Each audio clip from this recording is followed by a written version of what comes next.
Did Elon Musk block you or Oh, he kicked me, and then he just was yelling at me today. He called me a creepy ex-girlfriend or something. We still have more reporters covering Facebook as a company than all of internet culture. That's crazy. That's it should be insane. the other way around. Elon Musk banned her. Tucker Carlson hates her. Political influencers doxed her, all because of her writing. Taylor Lorenz was a reporter for the New York Times covering influencers. Today, she shares how she turned making memes on Tumblr into a journalism career, why Elon Musk hates her, and how mainstream media today has let us down. I'm Eric, co-founder of Karat. We help creators with their finances, and join us now for the Inside Scoop with Taylor Lorenz. I'm here today with a special guest, Taylor Lorenz, technology journalist for The Washington Post, author of the extremely hot and popular Extremely Online, the untold story of fame, influence, and power on the internet. It is available for pre-order now. Get it before it launches on October 2nd. She also is a journalist at the New York Times, ran hundreds, if not thousands, of company-sponsored Tumblrs, and herself has a following of over 1 million on the internet as she shares stories about her life, bashing and calling out the hypocrisy of Elon Musk, and curating the most delicious and dank memes. I feel like I captured the little parts of everything you do online. Yeah, I think you got it. What I kind of love the most is you have a book coming out, and it feels this sort of culmination of you've been doing work online for such a long time that a lot of people never really valued or appreciated. And finally, the industry's come to a point where they're like, actually, this stuff is really interesting. Like, Taylor, can you write a book on it? Yeah. Your journey, I remember you told me you started on Tumblr. How old were you? Oh, God. I was right out of college. So I was probably 25 or 26. I had graduated. I took a little extra time to graduate college. And I moved to New York City, and it was the recession. I graduated right into the recession. So like 2008. many millennials. Yeah, it was. It was actually 2009 when I started on Tumblr. So I graduated. I was working temp jobs. I worked at a call center. I worked retail, babysat, food service, kind of just doing anything to make money. And this girl at one of my temp jobs in 2009 was like, "Oh, I use Tumblr all day. It's really fun." And I was like, "What's Tumblr?" I had Facebook obviously in college, but I wasn't as online. And yeah, that introduced me to blogging and changed my entire life. So before learning about the simultaneous heavenly paradise and potential human cesspool of Tumblr, it's kind of both at the same time, had you spent a lot of previous activity online on MySpace or Neopets, like growing up when you were a high schooler? You know, I didn't have a MySpace. I thought it was for like alternative people in my school, and I just wasn't that into it. I went to art school for a very short time, and I was very into art, and I went to art camp every summer, and I thought I was going to be an artist. And so I spent a lot of time in my room painting and doing art, basically making art. And wait, that is so cool. Yeah. I had no idea. Yeah. And so at what point were you deciding, hey, I'm actually going to focus less on art and do other things in life? Well, I graduated. So I went to state school, and then I graduated from this other school, and I transferred multiple times in both high school and college. But I ended up finally graduating school. Big accomplishment for someone like me, because I was never very good in school. And I just didn't really know what I wanted to do. I had done a ton of random internships, but I wasn't really passionate about anything. I think a lot of young people, there's this pressure to especially now, I feel so bad for young people because it's like we didn't have the 30 under 30 list, at least that I was aware of back then. So it was just kind of like, I thought, well, I'll just figure out what to do by signing up with temp agency. I actually went to the temp agency, and their receptionist had quit that day. And they were like, "Oh, we need a receptionist right now.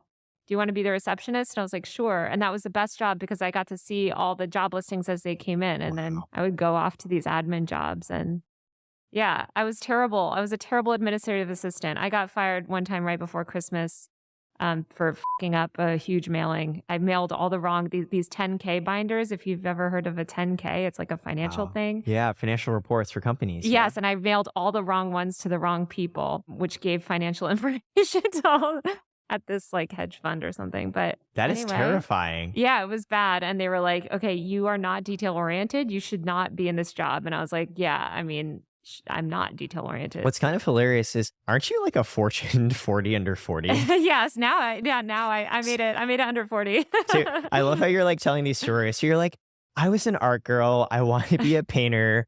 I didn't know what the I was doing with my life. I failed at sending out 10K binders. And like, I'm literally talking to you because of a book coming out. You've been in the Washington Post and New York Times, and you're like, a Fortune 40 under 40. Well, I found what I wanted to do eventually, which is I love covering the internet. And so once I got onto Tumblr, it was like my life changed overnight. It was like a scene in a movie where I was just like, oh my God, there's this whole world of people that I would sort of thought were fascinating and I could be exposed to.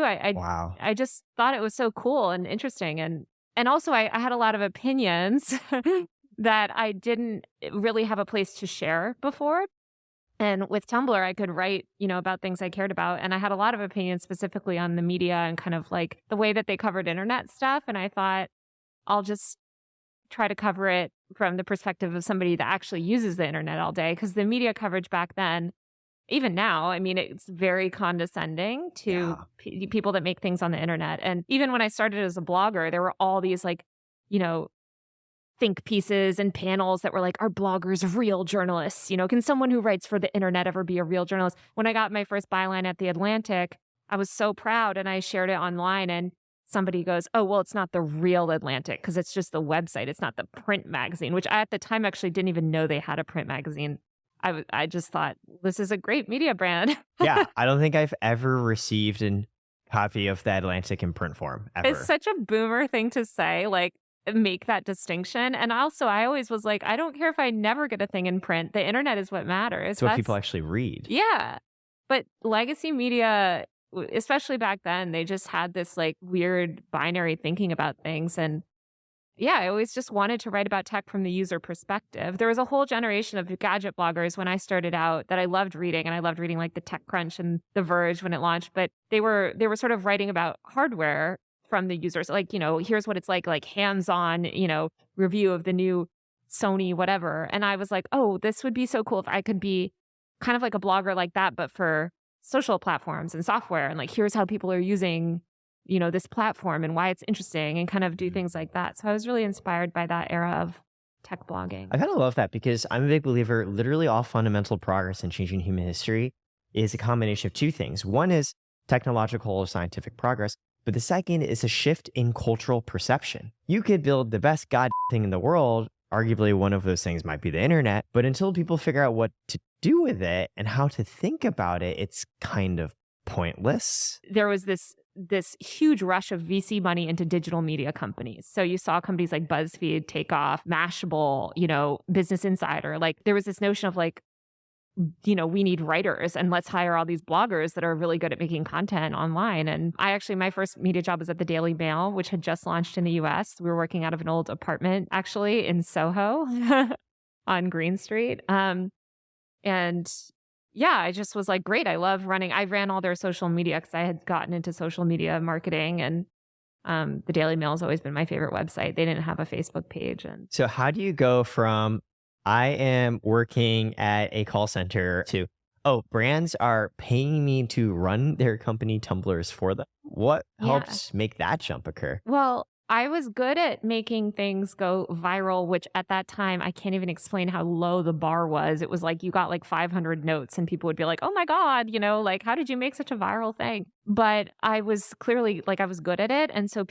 some people at Tumblr hooked me up with like random jobs. Like basically they would do these like ad deals and they would need a copywriter. And so I started to do like what I was calling freelance like copywriting, where I would write copy for brands' social pages. 2009 is also when Facebook launched Pages for brands. I'd started to do some like freelance work like that. And then I got a job at McGarry Bowen, which at the time was Adweek Ad Age Agency of the Year. They had just launched this social team.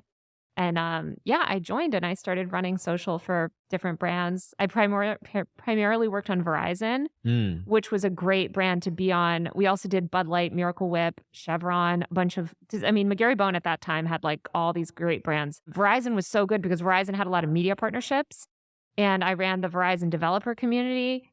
And because for a time I also thought maybe I'm going to be, I loved tech so much. And when I was getting into tech, I thought maybe I'll be like a front end developer. So I had gone back to like this coding bootcamp thing for a year. I made a lot of really bad web apps like hackathons. Are they still out there? Like what were they Oh God, on? they were so, first of all, one of my things that I did at a hackathon, I made a website called OpSpot for Opinion Spot, where anybody could go and post their opinion, which is so funny because that sounds like the worst idea in the world now. Like, we don't need that. We have Twitter and social media. Why did I think we needed a website? I don't know. But yeah, I did. I mean, that time at New York Tech was such a really great time to be in the New York Tech scene. Like, there was like Etsy, there was Tumblr, there was BuzzFeed was still considered this like tech company. Like, that was kind of my introduction to tech. And I would go to the New York Tech meetup every month. Also meetup.com. Do you remember meetup.com? Yeah, I remember meetup.com. Yeah. Yeah, I used it a couple times back in the day. Not recently, though. Oh, I don't even know if it's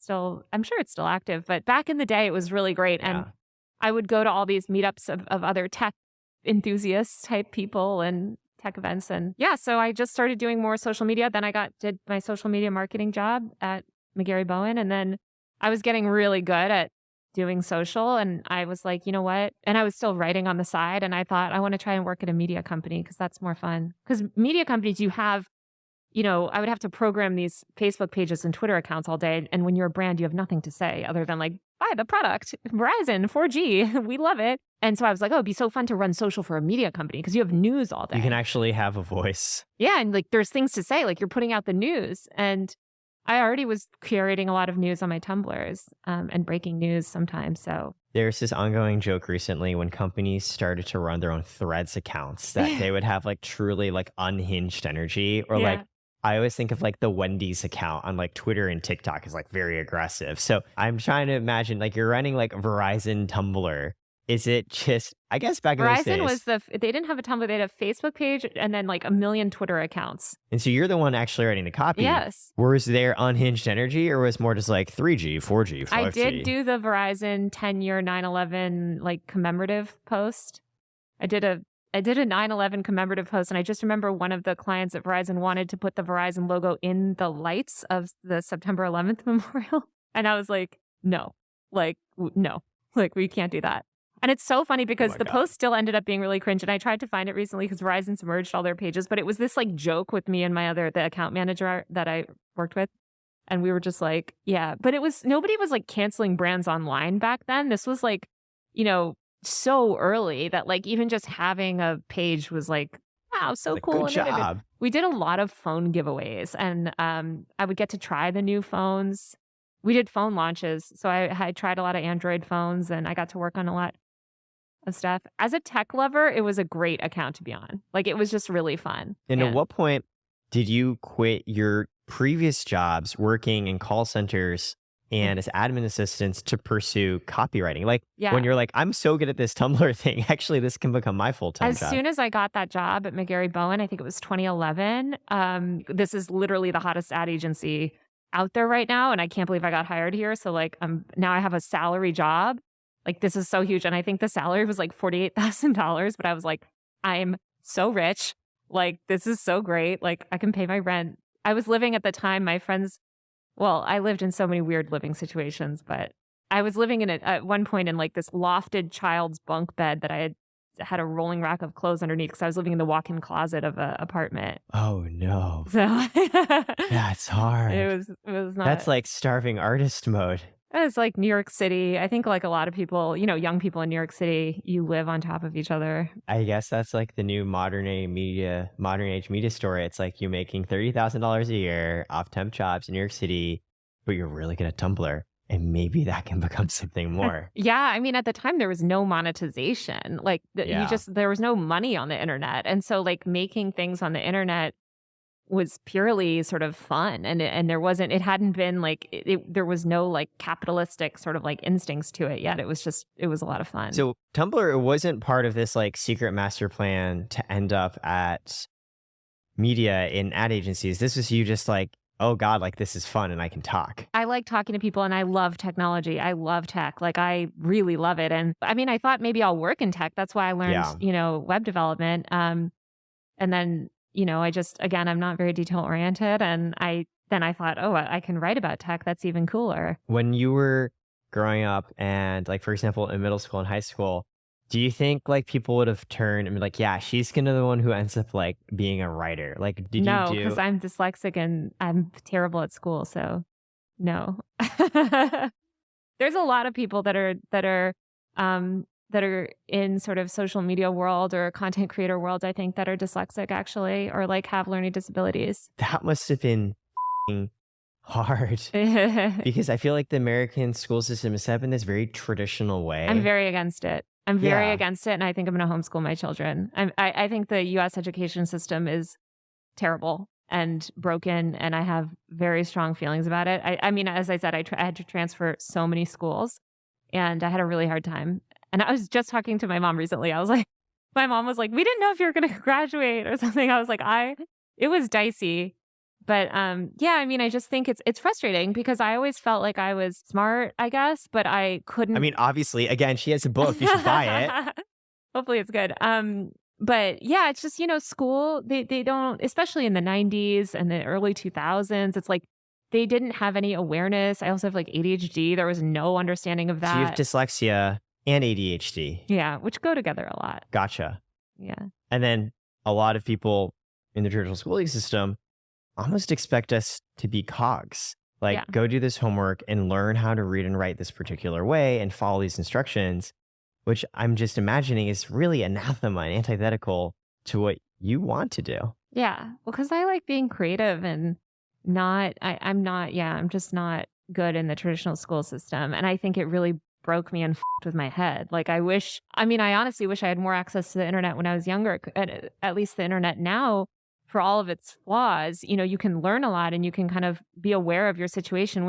At least when I was growing up in the 90s and in the sort of first half of the 2000s, it's like your whole world is defined by what these teachers are telling you. And they're telling you, that you're bad and that you're not, it's just very negative. And you don't have like the wherewithal to be like, no, you're actually full of shit. I actually am smart. I'm just not good in this system, like this sort of like schooling structure. Yeah, I feel growing up for me, it instilled, as you said, when you're a kid and you don't know how the world works, it's like if the people around you think you're good, then you feel good. And if they think you're bad, you think you're bad.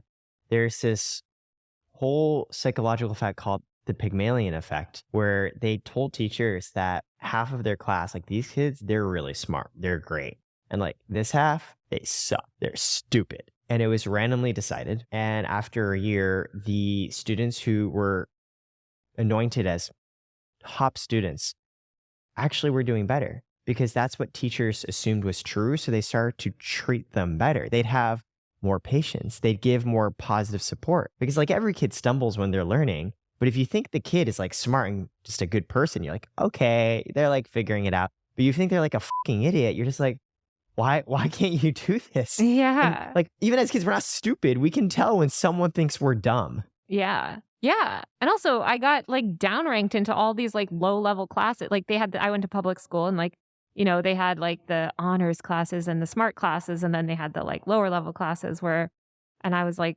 in the lower classes. And then I would get very bored. Because you actually are pay smart. Attention. I know. And whatever. I'm not like a genius, but I'm not. And I didn't deserve to be in some of those classes. And but it's whatever. I mean, it's all good because it worked out. So I'm not. Have you ever had a moment where you're like, I don't know, if I were you, I would literally go back and feel like, hey, like you probably are going to teach your students about the stuff that I write about these days. But I just want, you were so dumb that you put me in like basic remedial reading. Do the Jake Paul move. Remember when Jake Paul like went back to his high school to be like, look at me now. Did he really do that? Yeah. Okay, there are many things I disagree with Jake Paul. And in fact, we actually had a chance to get angel investment from him. We turned it down. He's for many reasons. Yeah. But I love that energy. I know, me too. I'm with him. I mean, I can't even imagine. I just think teachers, look, there's phenomenal teachers out there and there's not great teachers out there. I think the way that the public education system, which I grew up in, is structured in the U.S. is not great. Oh, yeah. I think education is f***ed. Yeah. My favorite quote, I remember Mark Twain once said, he never let schooling get in the way of his education. I like that. And I've always thought, like, education schooling was always like an instrument of the state, right? Which is like, you see like what's his name? The governor of Florida, right? It's like politicizing education and trying to put things in the curriculum and take things out of the curriculum, right? It's not necessarily actually prioritizing the interest of the actual kids going through it. Yeah. So I had a similar experience to you where like I went to school. I also moved around schools a lot, and that was more because my parents moving around, but like it's just hard. Yeah. So like always going and you don't know the people there and you like try to get to know them. There's all this like judgment.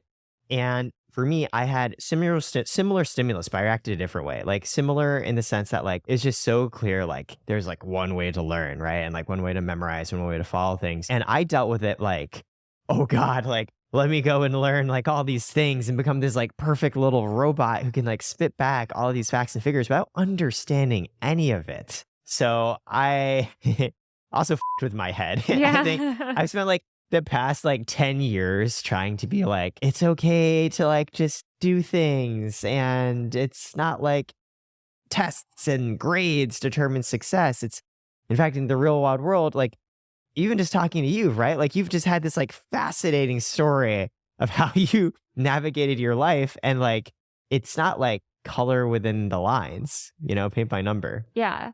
And actually, it's so funny. It was at the New York Times. We were going around just saying like what everyone studied in class, or sorry, what everyone studied in college. And the majority of people in that group on my old desk at the Times had not majored in journalism. And some of them hadn't even gotten into journalism until like their 30s. So I just think like so many people feel like they have to have it figured out, or their major determines everything. And it's like, life is so crazy. You never know how things can end up. And I think if you follow what you're interested in and what you're good at, and one thing that was really like liberating to me was like in the early 2010s, I saw Jonah Peretti talk, and Jonah was talking. Founded BuzzFeed. Yeah, iconic. But he was talking about how he wasn't detail oriented at all, and I was thinking like, oh my God, he's just like saying it. Like you can just say that. Like I always felt like, oh, I'm not detail oriented, but I have to pretend to be. And I just really liked how open he was with sort of like, look, I'm not good at this, but I'm really good at this. And it just helped me think about that too. I was like, look, there's things that I'm just not good at and things that I am very good at. And like being aware of that and not like beating yourself up over it, I think is helpful. Yeah, it turns out people can ignore the things you're bad at if you're just really good at the things you're good at. Yeah. You mentioned when you're at the New York Times, a lot of the people there, they like hadn't even studied journalism. Do they feel like, I almost get a sense when you're talking about the Tumblr days, you had met a group of like kindred spirits. Did you feel that way at the New York Times? It's so funny because they recruited me so aggressively. And I remember being like, that's weird. I never really wanted to work at one of these places. But at the time, I loved working at the Atlantic, actually. It was a great place to work. But they're mostly based in D.C. Now they actually have a much bigger New York office. Yeah, they've always had a very strong political bent. Yeah. But they didn't like, for what I covered, they didn't really have anything. But they were great. They're just so great at like sort of ideas and letting you write about what you want. But I really love news and breaking news. And so I thought, well, I guess I'll work at this paper. One, because I wanted to be in person, like in a newsroom instead of remote. And yeah, and I thought it'd be fun to like learn a lot. And it was fun. I loved my editor. I had a couple editors, but Pui Wang Tam, who's the tech editor there, is like probably the best editor I've ever had. I mean, she's phenomenal. I would die for her. And she's just like my editor now. Mark Seibel, my editor now, like another best editor I've ever had. So I've been really lucky with the editors in traditional media and my colleagues in traditional media. Like the people that I worked with on a daily basis at the Times are like, I really love them and I'm really close with them.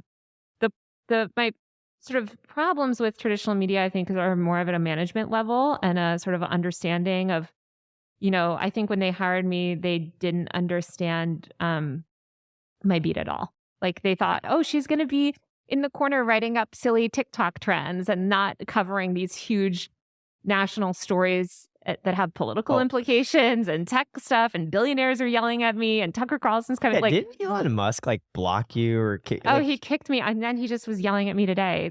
He called me a creepy ex-girlfriend or something because I was talking about Twitter on Threads. I'm like, why do you care what I'm posting on Threads, Elon? Like, don't run your own company anyway.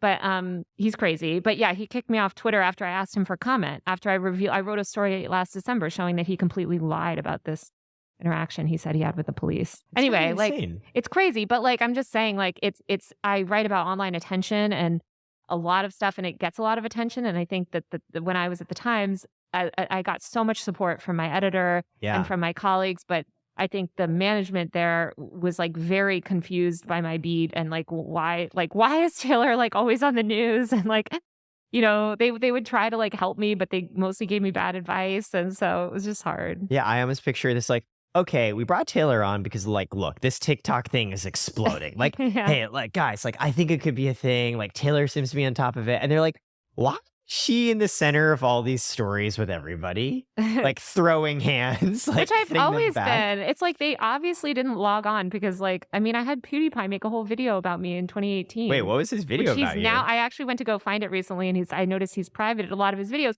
which is very ironic because I actually really like PewDiePie. But the whole video, he's calling me out for deleting my old tweets because I delete all my old tweets. And he's like, oh, what does she have to hide? Da da da da da.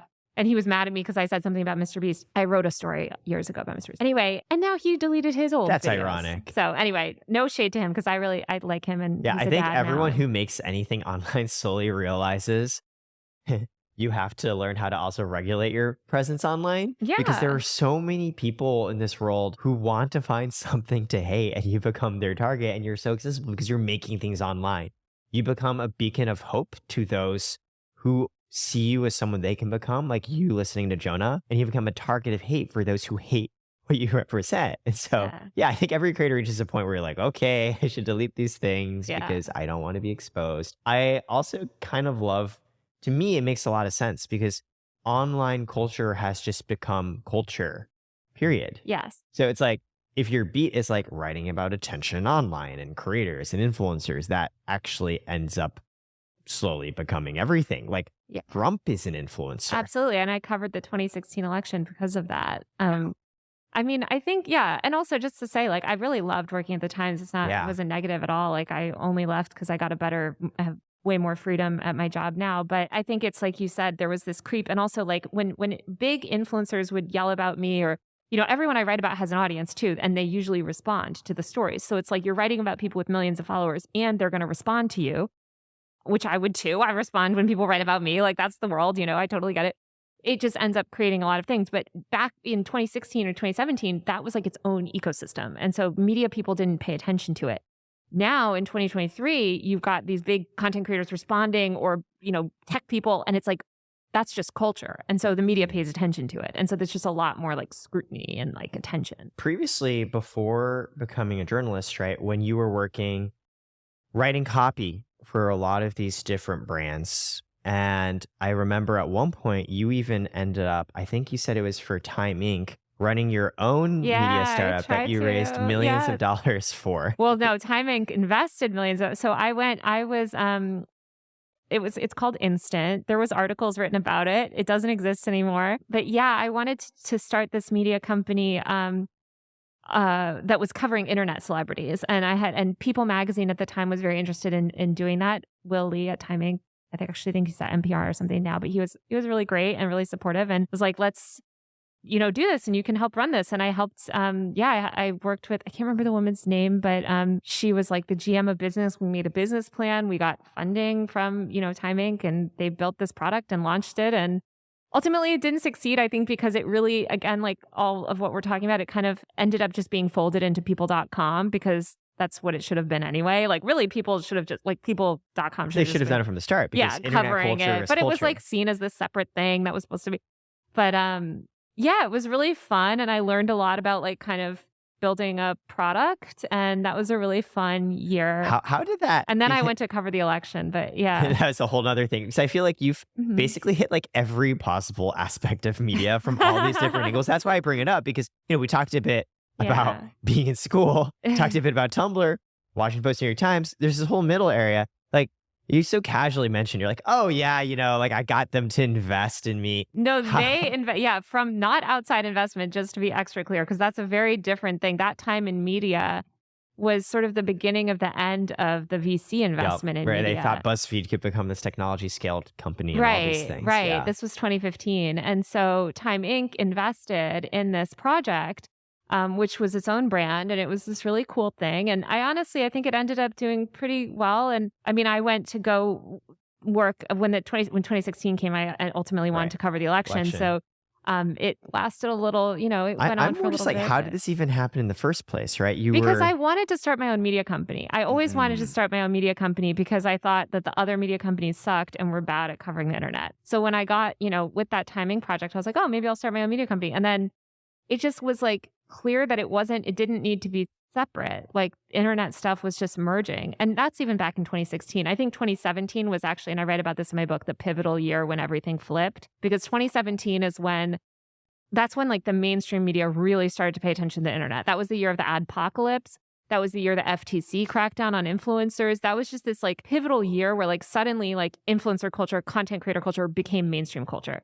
And even though end of 2015, 2016, that wasn't totally true, I would argue with Trump, it became true. Like I was talking to somebody yesterday when Trump's inauguration that weekend, I was at this event called the Deplora Ball. It was this party for all these right-wing content creators, basically, that helped get Trump elected. So streamers, YouTubers, people like Milo Yiannopoulos, like these sort of internet trolls. And that was such this like blending of online culture with, you know, our political system and the real world. And anyway, I mean, my RIP instant, but. No, I mean, I get it, right? You're sort of sitting there and you kind of been ahead of the curve because in a way, the people you cover are like you, people who didn't fit into the traditional system. Like, look, there's things we believe about Jake Paul we don't agree with, but there's a part of both of us that goes, yeah, we hear Jake Paul going back to school and be like, you never understood what I was trying to do, who found themselves making stuff online. The people you cover, that's like what you were doing. And so I totally get, right? You wanting to be like, weirdly, this disconnect between people like me and the traditional media, well, like there should be a media company that actually cares about this. But at the same time, traditional media companies are waking up because it's all just blending together. Yeah.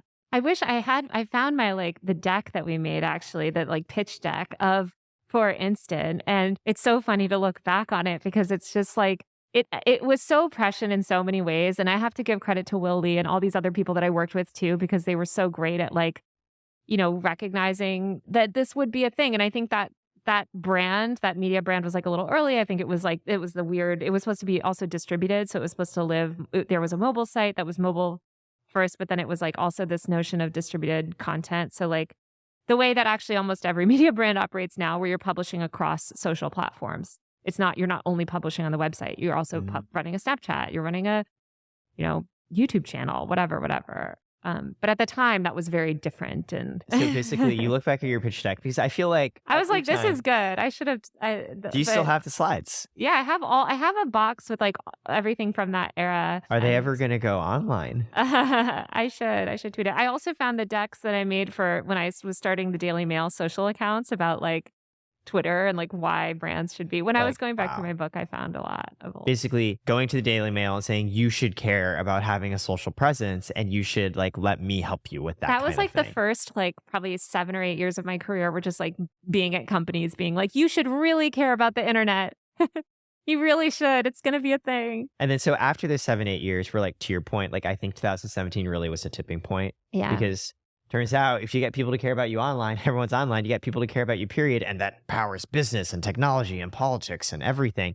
So what were then the years of your career like after 2017? Yeah. So I was, that 2017 is also when I switched from I was always running social, doing strategy, like, you know, sort of audience development, business development. And then I switched to writing full time in 2017. Oh. So that's when I was like, I'm just going to actually take an entry-level salary again. So you took a pay cut. Huge pay cut. I lost 70% of my income. And I sold all my belongings and I moved to a apartment in Crown Heights with 3 other girls.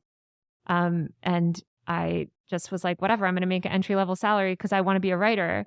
And why not? And my parents were like, this is so stupid.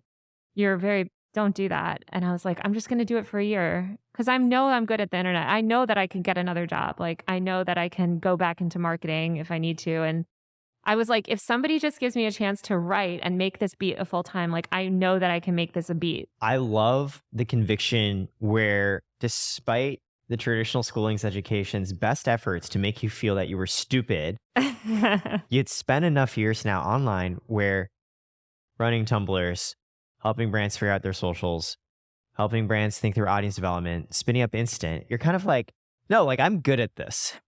And I want to be a writer. Well, I just was like, more like this is a beat that needs to be covered and it needs to be taken seriously. And I know that I would be a good reporter if I was like sort of given the opportunity. And thankfully I was by Noah Shackman, who hired me at the Daily Beast. I just want to try it out. And my stories popped off pretty soon. Did you get a 70% pay cut? That was so crazy. And I literally, and I remember trying to negotiate. They were hardballing me so much. And I was like, could I make like, just a little bit more, like just to pay rent. And they were like, no, you are going to take a junior entry level salary because you've never had the job title reporter on your resume, even though I'd been writing for like, and doing freelance reporting. I was like, writing all the time, but I didn't have that title. And again, it just goes back to this like broken mindset of like this institutional thinking. The guy who hired me, not Noah, but the old editor in chief, who I really like, but he just had that like institutional media brain. And also, to his credit, maybe he didn't think I would be good. I don't know. They used to say like, people would always be like, it's a niche.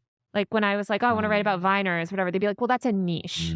Like that's a niche part of something. You can do that for fun on the side, but what you really need to cover is the business, the startups, or the whatever, Facebook, not how people use it, what the silly little things that people are doing on it. It's like, no, we should have way more reporters covering it's that. Like the technology part. That's the innovation. Like Mark Zuckerberg. Yeah. Not like, look at what they're doing with Facebook. This is what's so crazy to me. We still have more reporters covering Facebook as a company than all of internet culture.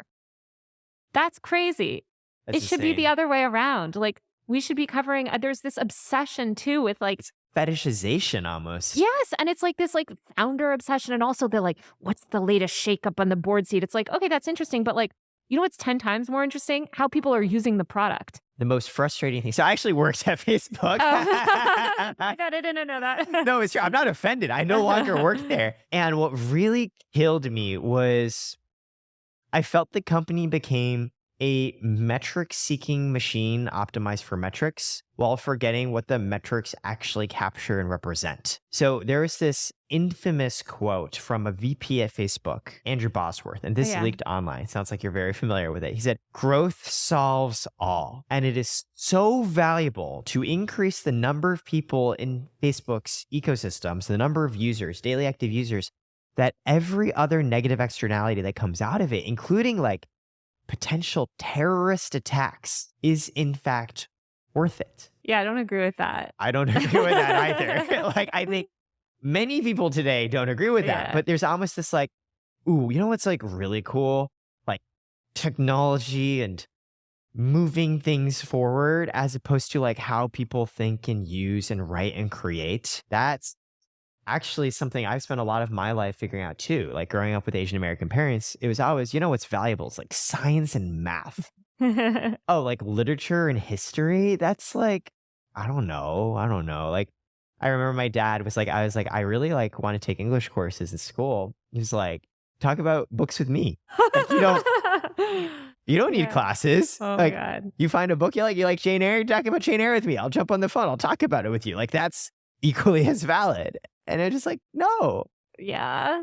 Oh. Yes, I'm super with you, right? There's like, I don't know why this like always the prioritization tends to be on like, no, like you're building the thing. Which is so funny because as I talk about in my book, this is what my whole book is about, is basically this like user history of the internet and sort of how actually it's not, most of these Silicon Valley founders have no idea how their products will be used. And especially with social products, there's a symbiotic relationship with the user base where like, so much of social products like are defined actually by the users and the user bases that adopt them and the emergent behaviors that they kind of like pioneer themselves that the companies then react to and build for. But like it's a lot of times it's the power users, it's the content creators that shape these platforms and make them what they are. And my book talks about all that because I think that side of the tech story has been not. It's never been prioritized. Yeah. 100%. I also I'm so curious. You decided to take a 70% pay cut to start at the bottom of the totem pole when you'd already had a meaningful level of career success. Yeah. And then another decision, the book. Yeah. Right? There are many journalists who, it's a big shift. It's a change. And what prompted you to make that move? Yeah, I just thought, so a lot of places that I wrote for early on in my career are not even online anymore. It's really sad. Like my old articles are deprecated. Like there's this thing called link rot, which is like a huge problem on the internet, which is like old websites even my articles I wrote for years for Mike.com, this millennial news site, and like it got sold, it shut down, the IP got bought by Bustle, they redesigned everything. Now my articles look like shit. Like the internet is so ephemeral, and I wanted to have some sort of like more like formal like thing to be like, this is what happened, because people forget, and there's all these corporate narratives out there, especially from these platforms, and they have their own sort of side of things, but and I love like reading those corporate narratives and like reading the reporting, that there's so many great books on these different tech companies, but I wanted to like zoom out and be like, okay, what is like the social history of the rise of social media? And how did this $500 billion content creator industry emerge? Because it didn't emerge from Mr. Beast and it didn't emerge from Silicon Valley. In fact, Silicon Valley was vehemently against it, most of Silicon Valley, for years, until 2021 when they discovered the term creator economy and it became a buzzword for like a year. But it was actually built by users, and it was a lot of times women too. I really like, especially that last point. These multi-billion, I suppose, trillion-dollar technology company valuations are dependent on the work of the creatives on it. As you said, many of those creatives are women. Yeah. Or that work's been undervalued forever. Hugely. And there's such a dismissal of women on the internet and things that women like. I mean, I think it's very funny because for like 2 years, the right-wing media in all the headlines of Fox News headlines was like Taylor Lorenz, like TikTok reporter and TikTok reporter. And I thought it was so funny because I remember talking to my editor about it, who was like, oh, lean into that because TikTok is going to be like Google. This is a multi-billion China. And if you are now being associated as like the TikTok reporter, that's good for you. And I'm like, yes, I agree. But to like these other people, it's like, oh, well, TikTok, that's for young girls, or that's for silly people, young people. Young people and women are just never taken seriously online. And so now obviously people take TikTok more seriously, but it reminds me of when I started writing about YouTube. When I started writing about YouTube, people were like, oh, and you write about that site, for cat videos. And it's like, no, that's not what YouTube, if you think that's what YouTube is, you're vastly underestimating the power of this technology. It's going to change everything. And I especially love, it makes sense to me because books are a very traditional medium. And no one's going to be able to take this down. Yeah, you can't delete it. They can ban it, I guess, in Florida. This is a physical book. And unlike your previous articles were reformatted because, different companies shift around and everyone's trying to figure out how to extract capitalistic value. Like, this is going to stay. So number one, I kind of love that.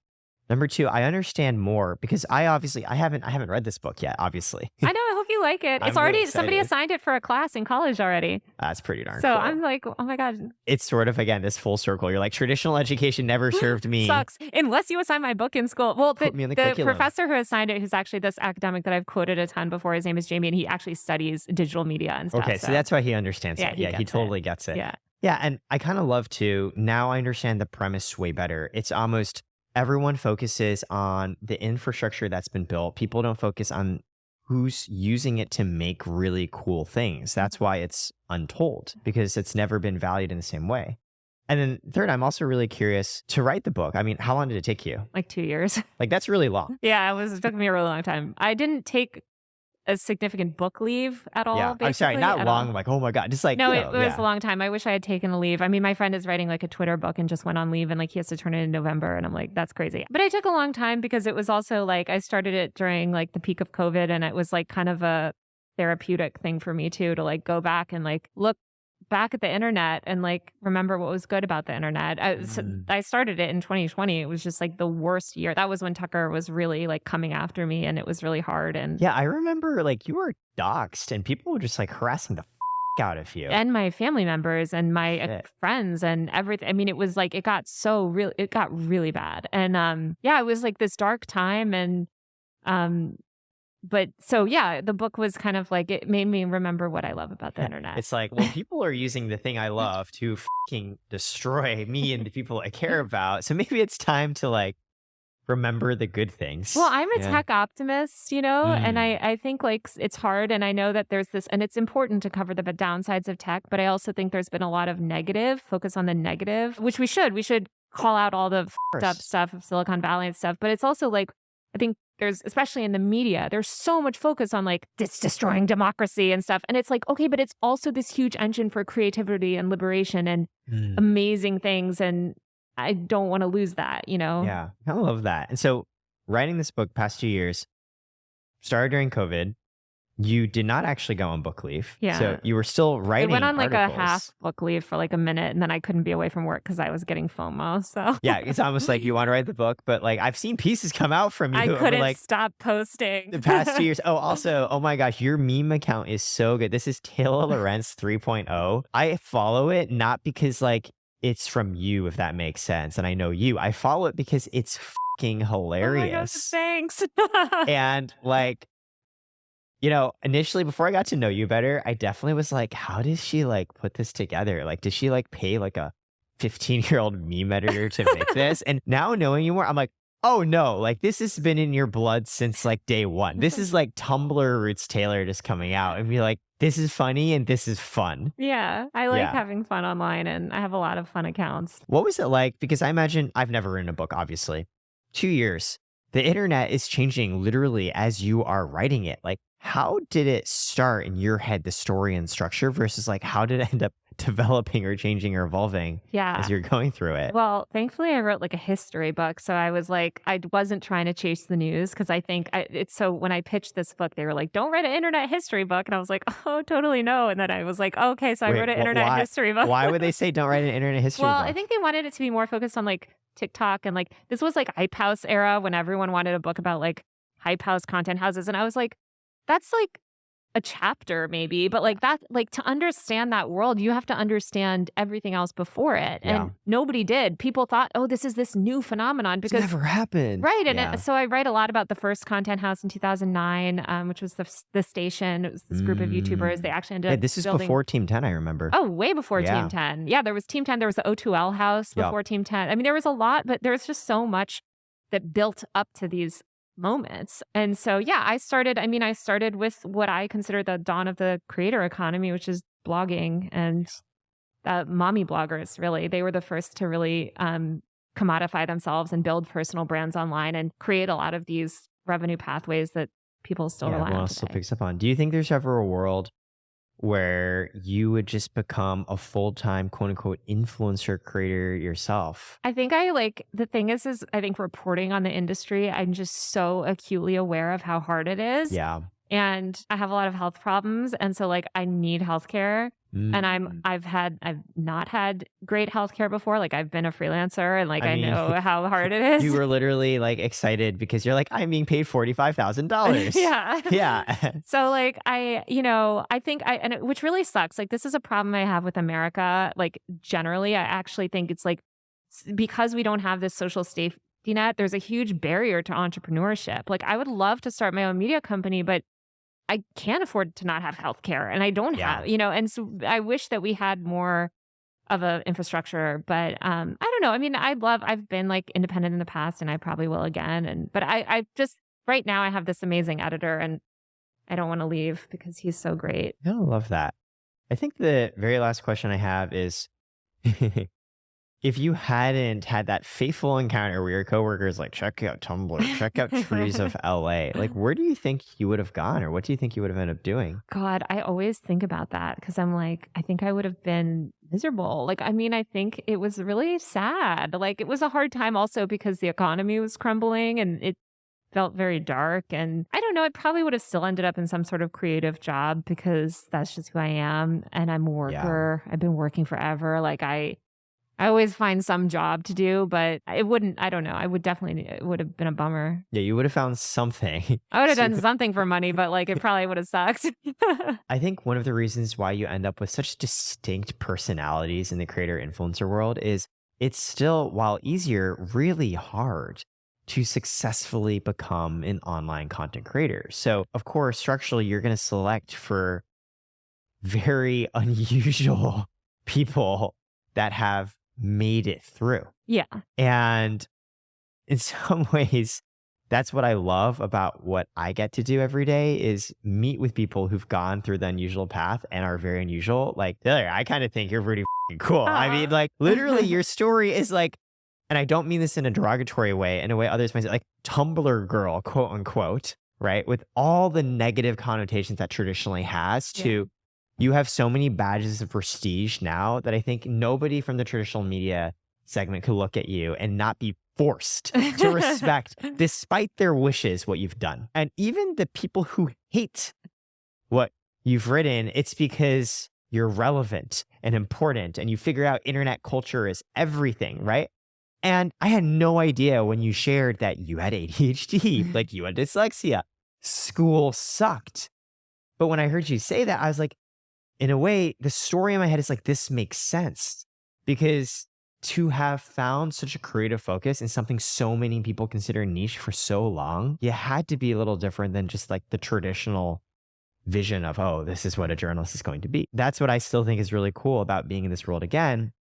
And yes, I still hold true to what you say. I really hope one day it gets easier and easier. I also feel like now I have enough. I used to feel like, I think because I was coming from digital, like there was this like notion of like, oh, you don't have the traditional credentials or whatever. But now that I have all these traditional credentials, I realize just what a scam it is, because it's actually none of it means anything. It's so meaningless, and you should just do whatever you want and not worry about it. And I see I talk to young journalists all the time, and they're like, it's my dream to work at, the New York Times or something. I'm like, first of all, don't make it your dream to work anywhere ever. It's going to let you down. It's a company. Second of all, like, that's the old world. Like, I mean, the New York Times is very sophisticated, and I shouldn't use them as an example, but like that legacy media is the old world. Like, you should do something new. Like, if I had just tried to get an editorial assistant job at Condé Nast or something, like my career would be dead, And so I think it's really important to like lean into what's next, and don't judge yourself by archaic status signifiers, that like boomers set. Like, we should be building a future. I love that so much, especially the point, in a weird way, you now have all the qualifications to go to people and say they don't matter. Yeah. In a way, I've literally thought of my life goal sometimes. Well, not my life goal, but the first half of my life was collecting all the prestigious badges so I could turn around and say, you know what? I went to Harvard. I worked at Blackstone and McKinsey and Instagram, and it's all yeah. and I can say that because I did it. Yeah. So that I hope others who are thinking about going the same path don't. Yeah. So I kind of get where I will say though, it's tricky because had I not gotten those badges of prestige, I don't know if I would have felt the psychological security that I feel now to actually go do more things of my own. Totally. I'm curious for you, before you had all those, signifiers of, oh, Taylor's a big deal. Did you also feel those impulses to try and prove yourself? Or was it more like, no, you guys. I was always like outside the system, which I've learned is actually, and I tell this to people too, it's like, if you're outside the system and you're like, kind of like, you, actually, you're the irrelevant one, that only makes them want you more. Like, they only, makes you even more sort of like, ooh, she doesn't even care what we think, And I think, look, it's great. I'm glad I worked in legacy media, because I actually think I've learned so much. Like I was telling you about my editor. Like, my editor is just the type of person where he's worked in news for decades and like has this like level of knowledge about like old school journalism that is impossible to find these days. So I get a lot from it, but I don't see the rest of my career in legacy media. I think that's not where I want to live. Well, thank you so much for making time. Again, folks, check out Extremely Online, Taylor's book. It's available for pre-order, and you should get it now because, look, we've talked a lot about traditional media. For whatever reason, they care more about pre-order metrics than anything else, and we want to prove to them this stuff actually matters. So maybe get it now before it comes out October 2nd. Also, follow Taylor on her Instagram account, which is her name, Taylor Lorenz, or check out, I swear to God, her meme account, Taylor Lorenz 3.0. It was for Web 3.0 back when that was a thing. Oh, I didn't even make that connection. I literally thought there was like a Taylor Lorenz 2.0. There was. I got banned by community guidelines. That makes sense. I just assumed, wait, why were you banned for community guidelines? Because I said I went to kill myself or something over. I was joking. It was nothing problematic. But people were like reporting me for like promoting self-harm or something. Yeah, well, 3.0 works in a way too, because it's cooler than 2.0. Yeah, Awesome. Taylor, thanks so much. Thanks for having me.